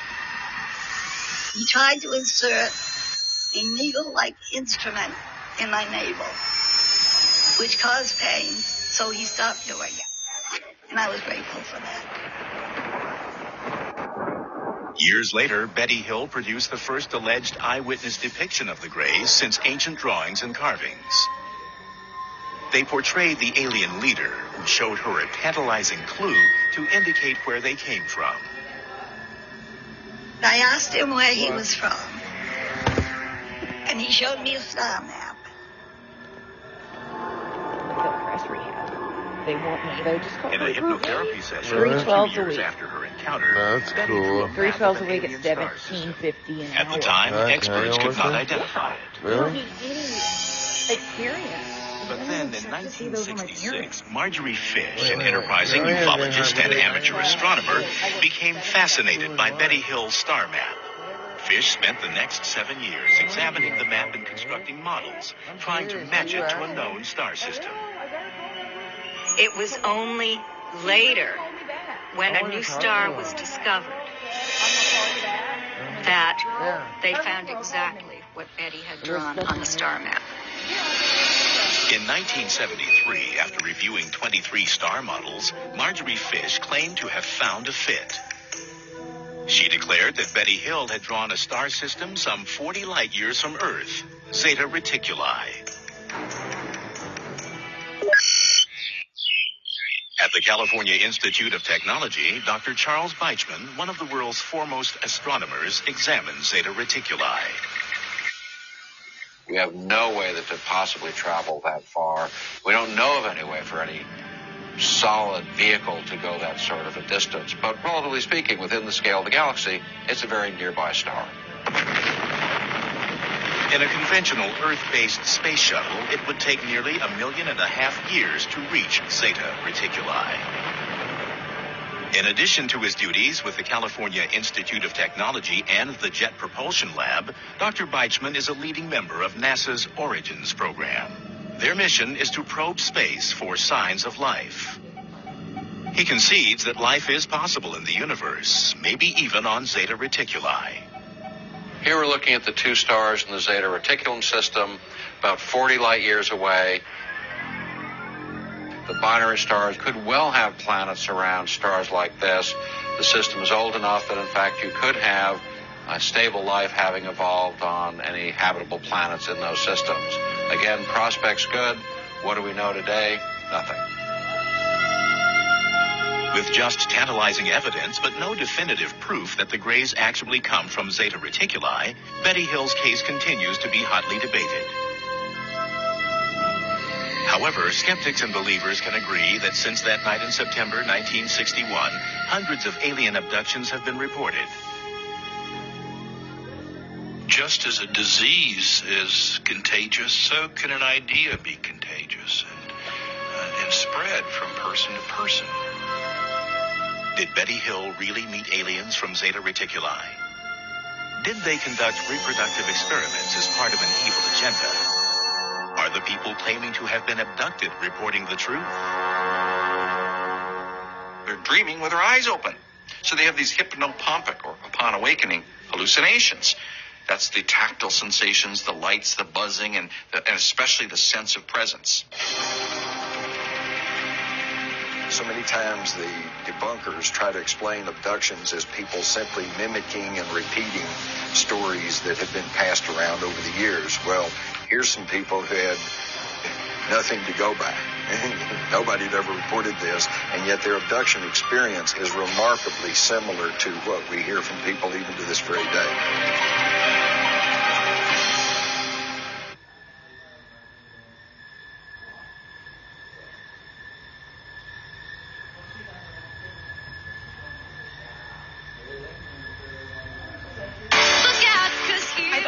Had trouble with my weight. Now with Wegovy, I've seen real change. I've lost weight, and I'm keeping it off. Wegovy helped reduce my appetite. Wegovy is the #1 prescribed once-weekly weight management medicine for adults with obesity or some with excess weight. People taking Wegovy lost an average of 35 pounds. Some lost over 46 pounds. Wegovy shouldn't be used with other semaglutide-containing or GLP-1 receptor agonist medicines. Don't take Wegovy if you have a personal or family history of medullary thyroid cancer, multiple endocrine neoplasia syndrome type 2, or if you are allergic to Wegovy. Stop taking Wegovy and get medical help right away if you get a lump or swelling in your neck, severe stomach pain, itching, rash, trouble breathing, or swelling of your face or throat. Serious side effects may happen, including pancreatitis. Gallbladder problems may occur. Wegovy may cause low blood sugar in people with type 2 diabetes, especially if you take medicines to treat type 2 diabetes. Tell your provider about vision problems or changes, or if you feel your heart racing while at rest. Caps, what's up, man? What are you doing? How are you? I forgot I could just talk. Common side effects are nausea, diarrhea, I'm vomiting, stupid. constipation, stomach pain, headache, I'm really stupid. All right, right on, dude. Everything going okay? Can you hear me okay? I'm like, some side effects can lead to dehydration, which may cause kidney problems. Wegovy helped us. Yeah, whatever. Anyway, man, how you doing? You doing okay? You doing okay? It's awesome to hear from you.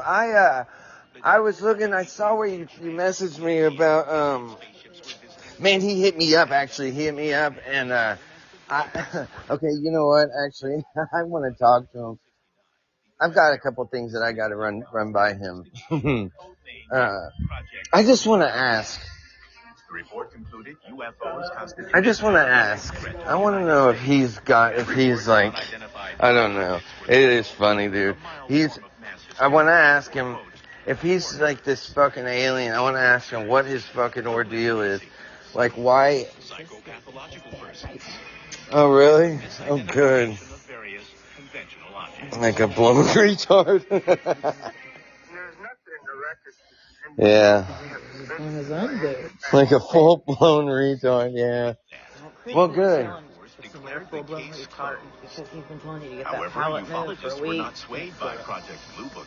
Yeah, I know. Because I want to see who's going to fucking do it first. What was I going to say? Oh, I want to ask him why he's so against fucking... I know, I told her bring it to me. Bring it. I'll fucking bring it. He can fucking pay me. She told me that fucking Whitney was saying that he was chasing her and him and his brother were chasing Whitney down or something. Caps, hang up for a second. I don't know. Oh, yeah. and they were. Am I breaking up? Hang on. I'm gonna move to a place where I want to talk.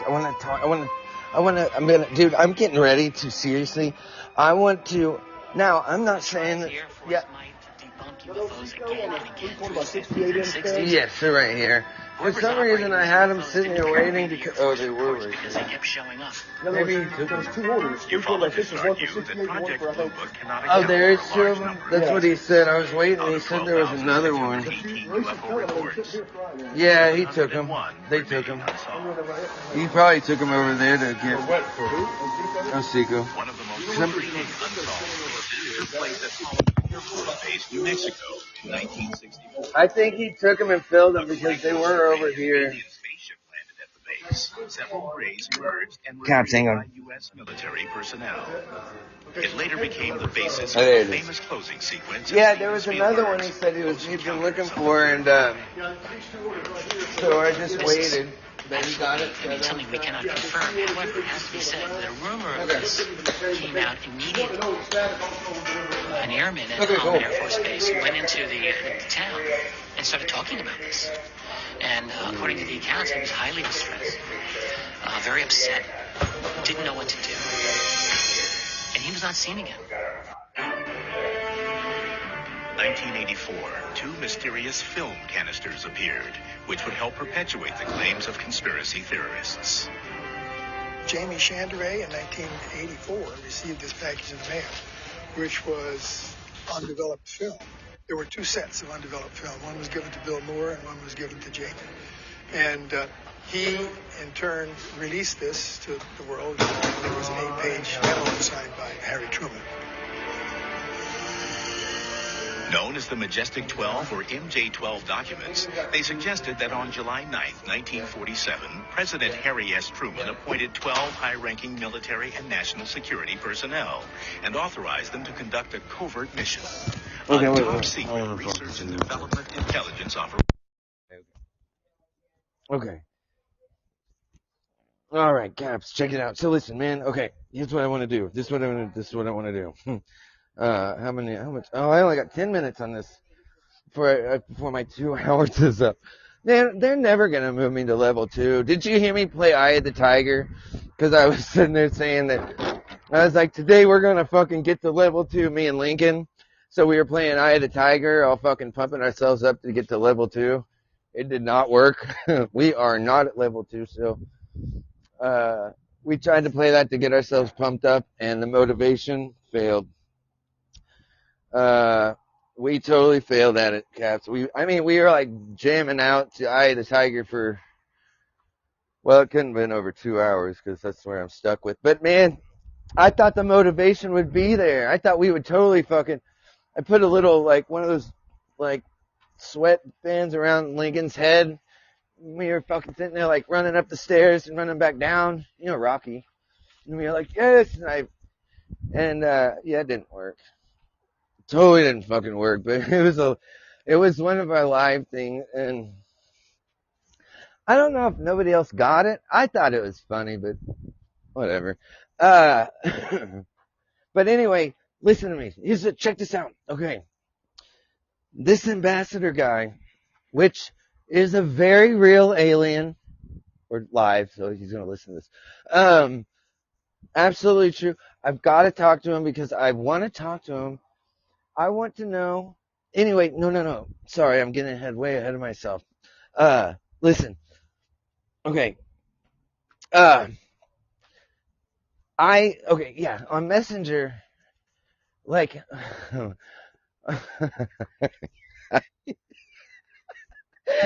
we don't talk like we're homies, but we talk, and I was like, dude, hit me up, because I was doing a live whatever. He is always asking me if he can get on, and then he talks like me and Joe Rogan are homie. I'm like, oh yeah, hang on, let me. He just came over last week, but we didn't talk business stuff. We were just shooting.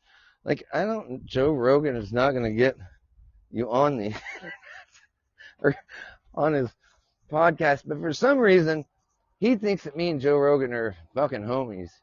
Like, I've never claimed to. I don't know why he's seen.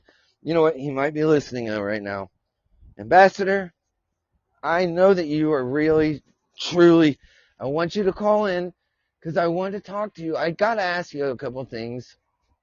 And all it is, legit questions, is, shit, I got to figure out how I'm going to formulate the question. You know what I mean? This is why journalists,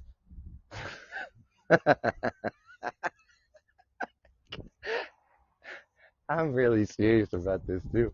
I think that's why I'm laughing. I can't take it that serious. I'm trying. Cabs, you know I'm trying. You can hear it in my voice. I know you were there. I know. That's what I'm saying. So listen, this is what I'm going to have to do. I'm going to need your guys' help on this shit too. Actually, I don't. He told me that he blocked you because he heard you saying something about, he was like, I blocked Caps. He didn't tell me. He was saying this over Messenger, but I guess he got upset because he heard you guys laughing at him about him or something. I don't know what it was, but after you were like, what did he block me from? I was like, I don't know. That's a good question. I haven't talked to him since then. Then I got a million questions. Like when I asked him, I was like, so what do you guys do on these other planets? And this is a legit question. He thought I was being a smartass. Like, I was like, we watch football and stuff. Like, what do you guys do on these other planets? And he said, we raise our young. I was like, that is not an answer. I raise my young too, but we still watch football and fucking sit around with our thumbs up our ass. But you guys don't have those, so you can't sit around with your thumb up your ass. So I want to know. That is not a rude or ungestured, you know what I'm saying? I want to know. And since they don't have anal buttholes, I know that they can't be sitting there with their thumb up there. They probably got their, you know what, this is like he could be listening. You know what? I don't care what happens to me, but man, don't hurt my dog. You know what I'm saying? Just don't hurt my dog. This alien that's calling. I will not be okay with an alien hurting our dog. They can kick your ass, but not my bubbies. Okay. You should see his badge. His badge was not Googled or made up. I guess we went in Israel. They all stayed up way too long. Thought people were chasing her in the neighborhood and shit. I'm like, I'm so fucking glad that's not me. Sand Springs, y'all are going to jail.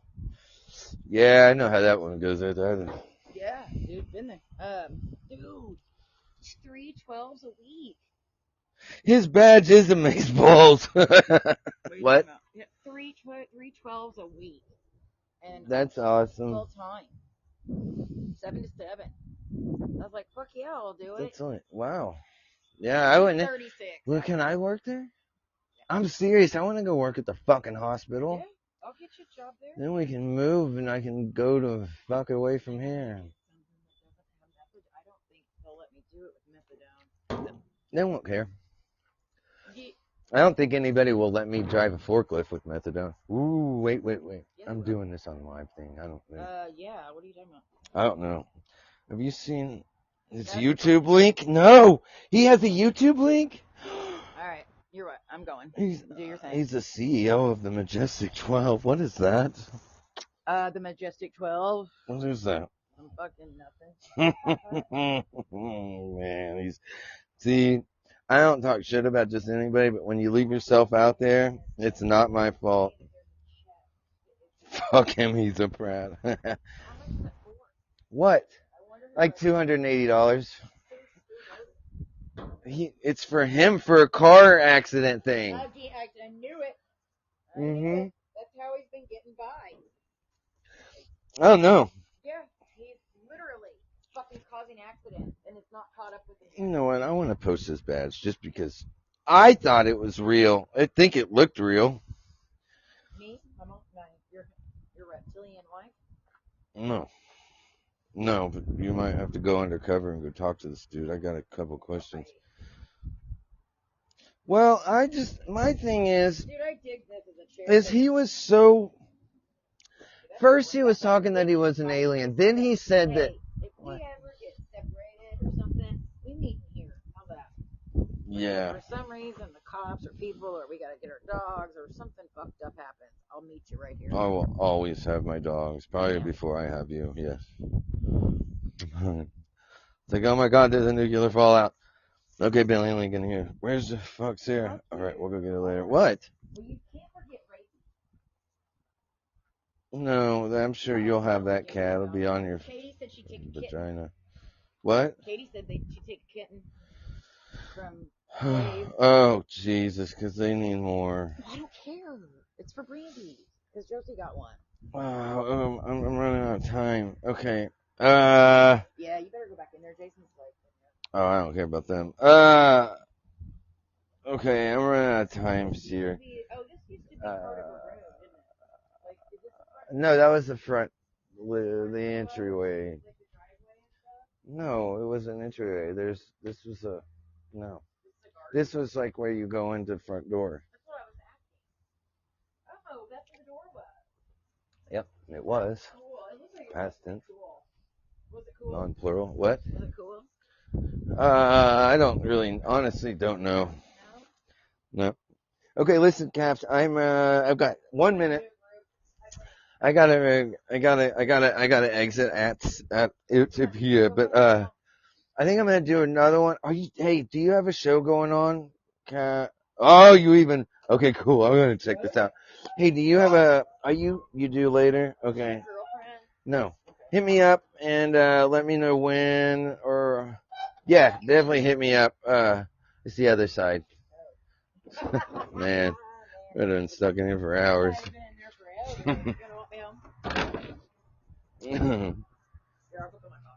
A few hours. Okay. Let me know. I've got 30 seconds. Eye of the Tiger did not work to further my